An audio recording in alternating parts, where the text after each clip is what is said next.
Jake Ludington here at HP Discover, and I'm here with Doris Brown. And last time I talked to you, there was an Adweek campaign that had taken a very different kind of spin using digital print and a whole lot of personalization.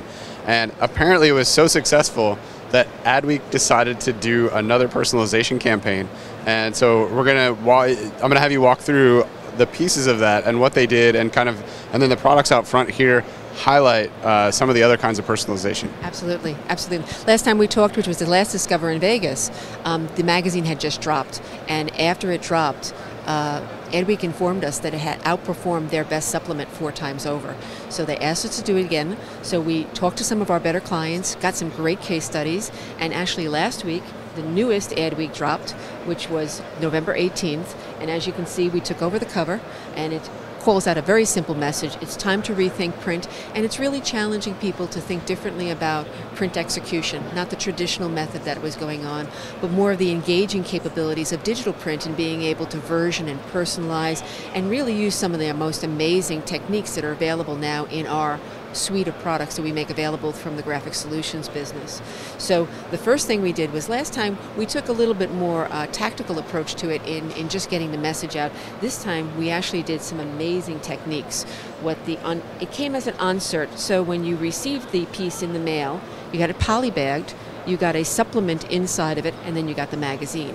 So inside the supplement, inside the poly bag, you would have gotten this supplement that was done on a beautifully executed foil board, and it showcases a beautiful piece of Bob Marley talking about the art of possibilities by a photographer named Neil Preston, and I'm going to talk about Neil Preston a little bit later in the book. But just to show you, during the concept development, we actually had gone through a few different executions. This is another example of the cover options, and this was done on black substrate with white ink. We're the only ones who can do this in the marketplace. Now, but the actual cover is that foil substrate? It is. It's a foil substrate, and then it's printed with white ink and also color on top of it. So it really makes an amazing impact when you touch it, when you feel it, when you see it. And once again, you can make it with a glossy, or you can make it with a matte background. So once again, these are things that would typically a designer would have to go into a prolonged investigation of what can happen. These mock-ups and testing were done very, very quickly, because digital print can get you to press very quickly. So anyway, so this was the supplement that went out. The first story that was in here was the L'Oreal story. We got 3 of these models here. Yeah, and I'll explain what happens here. So, when you think L'Oreal, you think of a more adult type product, cosmetic product. You think of maybe hair products for adults like you and I. Well, they had come out with a line of children's products that were very successful, but they were not moving off the shelf that much because they just weren't screaming to the kids, "Buy me."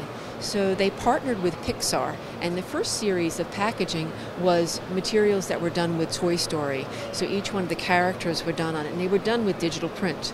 And this is a slight foil type material that's heat shrunk on top of this blank type container. So they went from Toy Story to doing Madagascar and all kinds of other shows? Cars, they did Madagascar, and they have 2 of the newer stories coming out too. So it's so successful, they've become collectible items with the kids that they're now they have a series of them. In fact, last night I tried to go out and replenish some of my samples. I can't even order them, they're sold out. So once again, they've taken a brand, they made it very viable to a marketplace they were having difficulty with, and they've also been able to do testing and change graphics up pretty quickly. So just a lovely example of some beautiful work. And the colors, that's another point that we forget to talk about. When you enter into a licensing agreement with companies to take their characters on from Disney or Pixar, you have to sign agreements that you will hit their colors faithfully. I know that. I used to be the vice president of marketing at Pantone, so I know how important it is about color. And so when you go into a project like this, you really need to make sure that you can get the colors correct. Well, with the HP Indigo technology, you really have the ability to get 98% of the Pantone colors. And once again, you can't do that anywhere else. So very, very good alignment of all the stars align, great project, and a great story for the Adweek people to communicate.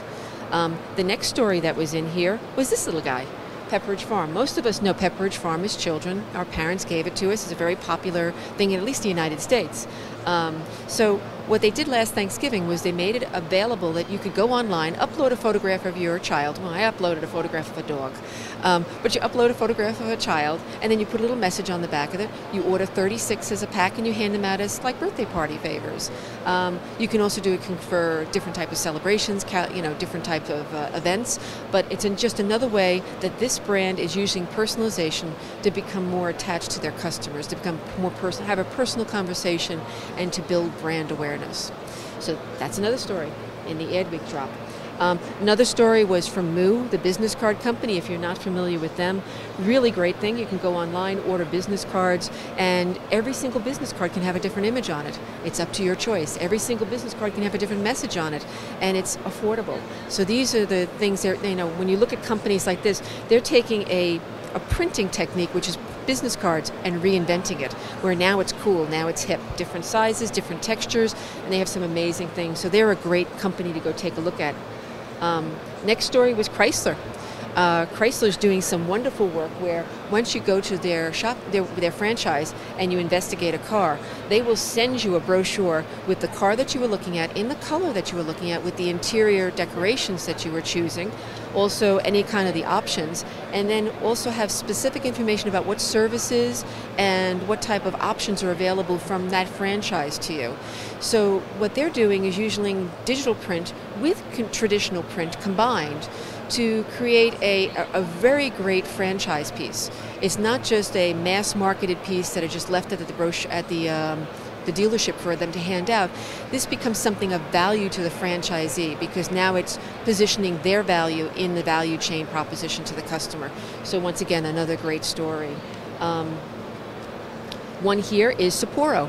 Now, in certain marketplaces in Asia, beer is still not drunk as much as we drink it here. Drunk or drank here. So what happened was they're using personalized labels. Now I don't have the Sapporo with me because they don't allow you to ship that stuff over the seas like that. But I do have an example of this from Heineken, who's also done a similar type program where you can upload photographs. In this case, a gentleman uploaded a photograph, ordered a 6-pack, and there's a premium paid for it. It's a self-funding program. So people are actually making personalized beers. Sapporo's Waka Waka brand enabled brides to upload photographs of their upcoming wedding and then make those beers available at the wedding. So just another way of doing something to try to introduce the products a little bit differently. An interesting party favor for the wedding. Yes, an interesting. Well, we've seen it. Coca-Cola. I've seen Krispy Kremes. I mean, people are using this in their personal life. They're becoming more sophisticated in doing personalizations. The last story was from Neil Preston. So Neil Preston is this amazing, amazing photographer. He was the key photographer for Led Zeppelin, and he has an amazing dossier of images from the Rat Pack, Frank Sinatra, Dean Martin, all the way up to Madonna, Lady Gaga, Bruce Springsteen, and his photographs are just absolutely amazing. I had the opportunity to meet him, and he is just a sweetheart of a man, and he develops very close relationships with his clients. And most of these photographs were shot analog, the old-fashioned way, on film, and they sit in a closet somewhere. Well, what he's done is digitize now all his images, and he's producing individual one-off books. And he's produced this book recently as a calling card, just to show people what he's done over his life. And he's working with different movie sets right now, and as a set photographer. He's worked on some Tom Cruise movies, and after the movie's done, he produces wrap-up books. And all the photographs he's taken, he produces different books for different people based on what their role was, maybe with special messages from different artists within it, and each one of them gets a personalized high-end book, hardcover or softcover.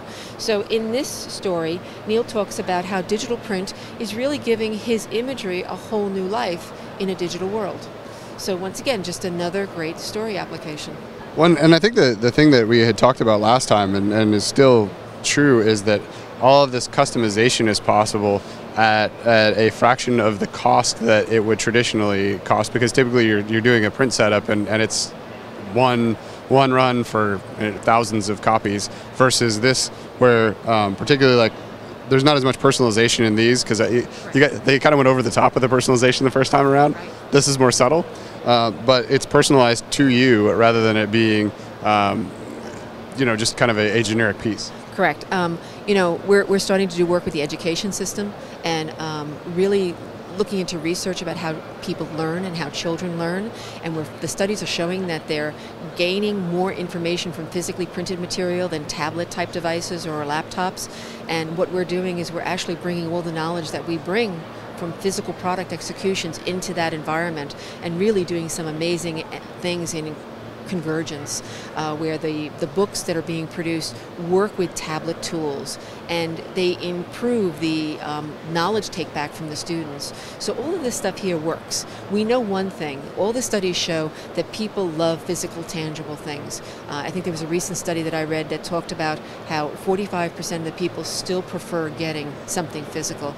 They think 68% of them feel that email marketing or digital marketing is creepy, and they really don't feel that it's personalized at all. So this is definitely something to be dealt with, and I think that as more and more people start to understand how to use the technology and they learn who the service providers are that are available to them through HP, it's just going to blow away. It's just going to, all of a sudden, the market's going to shift very dramatically. We're already seeing some of the shifts right now.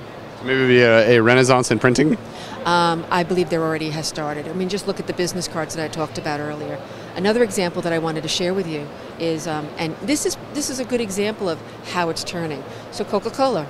We've been walking around this trade show the last few days. Everybody's been drinking these Cokes, Diet, Zero, all around, and nobody's really noticed. But the Cokes are personalized.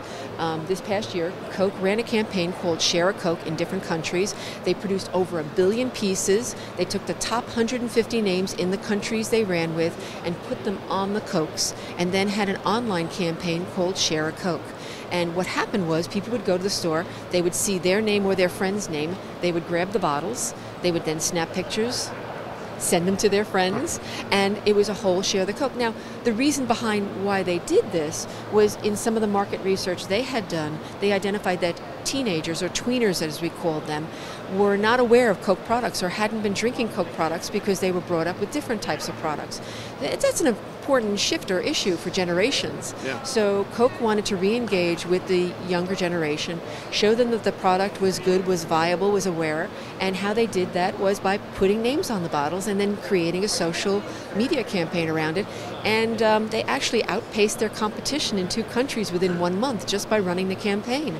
So has the tables turned? I think so. And I think that we're going to see some amazing things in the next few years to come. I'm hoping that the next 6 months when we get together, I'll have some more great stories to tell you.